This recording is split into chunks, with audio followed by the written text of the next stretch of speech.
আগুনে কালো হয়ে গেছে। তা এখন আমি একটু দেখো জলটা পর্যায়ে হয়ে গেছে।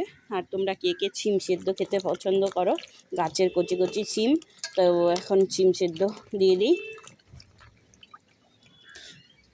এই দেখো, আমার তো ভীষণ শিম সেদ্ধ খেতে ভালো লাগে, আর সেদিনটা সেদ্ধ ভাতের মধ্যে শিম সেদ্ধ খেয়েছিলাম, ভীষণ ভালো লেগেছে।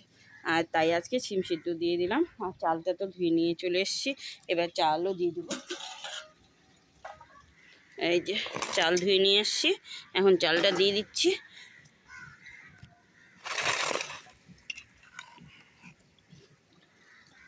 চালটা দিয়ে দিই। আর ভাতটা তো একদম ফুটতে ফুটতেই হয়ে যায় বন্ধুরা, তোমরা জানো, চাল পড়ে যায় এক হাতে দিলে।